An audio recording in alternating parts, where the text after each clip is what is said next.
Fauci was outed thanks to a FOIA request as going after, he and Francis Collins, head of the NIH, going after Great Barrington guys. Yeah, the Great Barrington doctors. Really smart, thoughtful, earnest doctors from Harvard, Stanford, and Oxford, who just, all they said was, how about focused protection instead of lockdowns? How about we focus on the most vulnerable and the elderly, and we think about it that way, and instead of, mandating vaccines for children and closing businesses that shouldn't close and so on. Well, they were totally villainized. On camera, yes, but also behind the scenes by design by Fauci and Collins. And that came up today with Rand Paul. Here's soundbite one. A planner who believes he is the science leads to an arrogance that justifies, in his mind, using government resources to smear and to destroy the reputations of other scientists who disagree with him.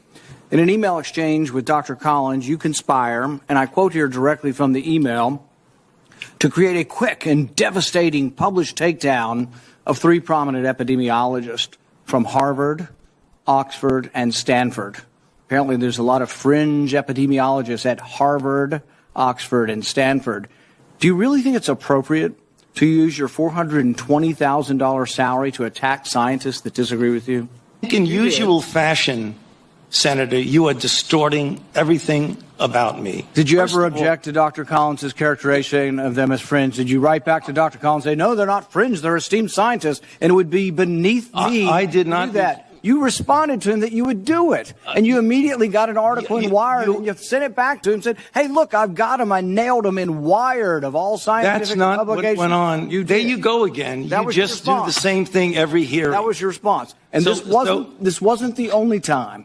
So your desire to take down people... You're absolutely incorrect. As usual, Senator, you are incorrect. Almost everything you said.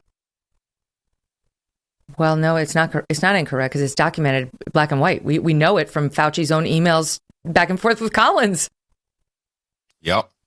Well, I don't like Dr. Fauci, and I haven't liked him since the 80s and 90s. I hold him, Deborah Birx, Lieutenant Commander, whatever her rank is, Deborah Birx, Redfield, CDC.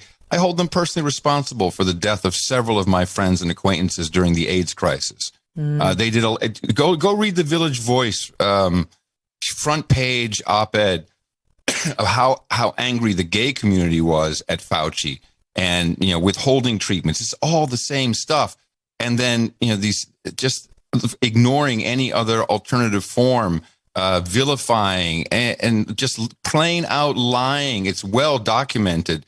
These guys have been doing this forever. And it's always the same answer: vaccines, because you can make much more money treating people before they're sick. Get this, though. Get this, because now they've had to admit, Rochelle Walensky did admit, the vaccines don't stop the spread of COVID now. I mean, okay, welcome to the party. We've known that, but she actually said it on camera. And now the Washington Post is reporting that the CDC is considering updating its mask guidance. And it will likely advise people to opt for the highly protective N95 or KN95 masks worn by healthcare personnel if they can do so consistently, citing an official close to the deliberations. CDC guidance is expected to say that if people can, quote, tolerate wearing a KN95 or an N95 mask all day, you should. Now, the sad thing about that, I hear, okay, wiggle room, great, I won't be doing that. The sad thing about it is, as the mother of 3 children, you've got schools who are going to take that and say, N95s on your kids all day. N95s all day long. Our kids are barely making it through with the crappy cloth masks. And more we're seeing a push now for N95s as the only masks that count for grown-ups and children alike. I'm not doing that. I am not doing that. Well, then you will be seen as other, because that's the entire point. First of all, these N95s for children is just... and anyone, you have those blood oxygen level meters you can hook up to your smartphone. Get one of those and then wear that N95 and run for 5 minutes and then see what your blood oxygen level is like. It's pretty shocking. But this is just I'm a believer in the discredited theory by Reuters and Associated Press of mass formation. And this is a perfect thing. Another solution. It's clearly just another focal point that everybody gets. And I was like, okay, it's got to be N95. Where are the N95s? We're going to have a severe shortage of N95 masks. This is coming. It's all going to be there. We're freaking out. I can't leave. Don't have the N95. Oh, you're not wearing the N95. Stay away from me. This is incredibly destructive for society. And I think people, you saw the hashtag CDC says, people are giving up on them. They know it's bullcrap. So they're losing control of the narrative. And I think these are desperate moves to do anything they can to try and keep people in the state of obedience. People are going to start. Okay, so I can't go see a Knicks game unless I have an N95 mask on my face. All right, I'll wear it, and then they're going to poke a bunch of little holes in it.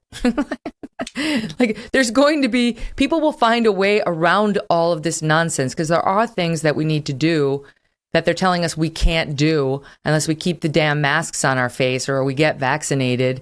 And there's going to have to be end arounds because the vaccines don't stop the spread of COVID. And I don't think Americans have any more time with the masks on their face left in them. We're 2 years into this and they're talking about ramping them up instead of down. And I don't think people will stand for it. It's going to be interesting. It's just divisive, no matter which way you look at it, and it's questionable as to if that's going to help. And what happened to herd immunity? Isn't this the one? Isn't it's we're all kind of giving up. We're all going to get it, vaxxed or unvaxxed, and most people will be okay. Isn't that the whole point? It's even been analyzed and seen as having similar characteristics to an attenuated vaccine. I mean, this is the one. If you believe in the whole story of it, then this is the one that you want to get to have your immunity and to be done with it, which is also so-called natural immunity. It's not recognized. It's the science is all over the place. We need to stand up. I'm against the idea of poking holes in the mask just to get around it. No, at a certain point, people have to stand up and say, no, we're just not going to do it. And I mean, we have the same Delta and Omicron here that we have in Australia and New Zealand. I presume, I haven't heard otherwise. Look at the state of where those people are in some of the states in Australia. And we just say, oh, that's crazy. Yeah, it's crazy, but it's happening. It's the same virus, it's a different country. People are locked down. They can't work if they're not vaccinated. I mean, this is not just America that we're talking about. This is a global scale.